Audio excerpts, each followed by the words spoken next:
If you know something about what transpired here, it's your obligation to report it. What is she saying? Hi folks, I'm Ignatiy Vishnevetsky. I'm Alex Dowd. Today we're talking about the new film from Guillermo del Toro, The Shape of Water. Welcome to Film Club. So The Shape of Water, not the most elegant title. It's a little like Creature from the Black Lagoon by way of a Jean-Pierre Jeunet film. It's kind With of a little cinema paradiso in there as well. I think. It's set in the early 1960s in Baltimore, which is an interesting choice. I think when we think of a lot of Guillermo del Toro's movies, and I'm talking here more about things like Pacific Rim, and also you can see how enamored he is with design. With that, the films sometimes feel like basically production sketches that have been put together into a narrative. Yeah, I mean, his main concern is clearly the look and feel of the movie. Yeah, he's an unabashed geek in this respect. But what I find interesting here is, he has matured as a filmmaker over the years, is the way he kind of interrogates his own fetishism of the period. This film is set in the early 1960s. It's set in a top secret lab. It's got all of these sci-fi classic monster movie trappings. And yet he presents it mostly from the point of view of these marginalized characters.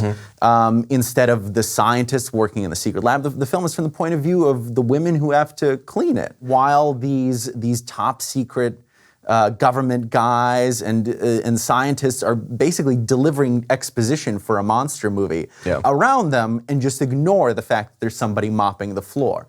Right. Which is, to me, is a very, very inspired touch. I think it's kind of a Tarantino move. I mean, you think about Pulp Fiction sort of taking these characters that are usually just on the side of the narrative, the sort of the palooka and the goons, and giving them an interior life and making them the center. Del Toro is doing that to some extent in The Shape of Water. In the early part of The Shape of Water. Yes. And I think that but I think you're right that there's an element, there's a social dimension to that here, and that he's allowing characters who, certainly in the films that he's referencing, would never have taken center stage to be the center of this story.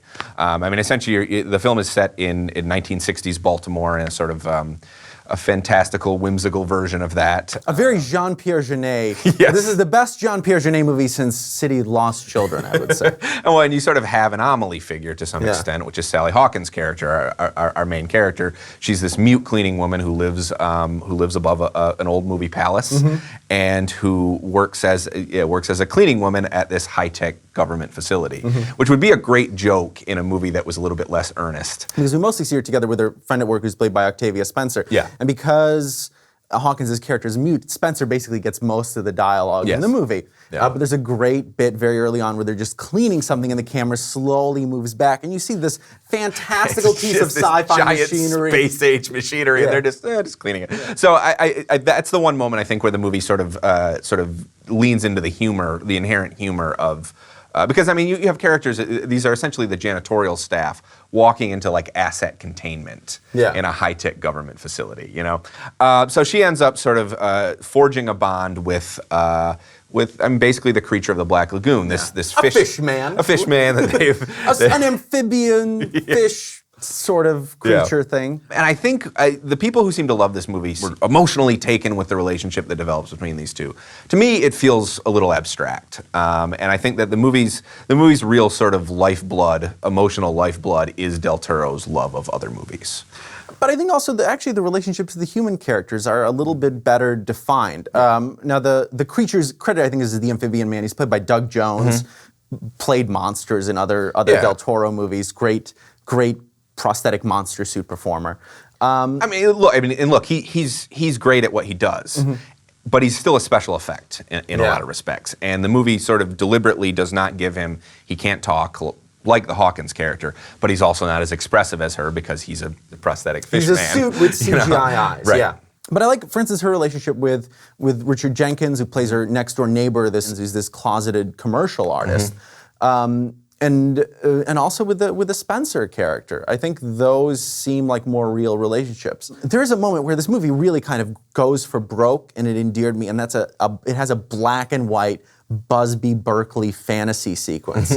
But that's what I'm talking about. I mean, like that's like his much more powerful than the love story he set up in this film is just his love of movies, and I think that animates a lot of this film. I mean, it's the craftsmanship. I think I think this is a really beautifully crafted movie. I think ultimately, for me, it gets a little sentimental, a little too sentimental, I think. The sentimentality is a weak spot, but I think his affection for this material, because he's a guy who absolutely loves movie monsters. I don't think it's an uncritical love. I think he's intelligent enough to try to process it, to try to put it within a grown-up sense of the period, instead of just fetishizing it, even if his aims, the story that he's trying to tell, is ultimately naive.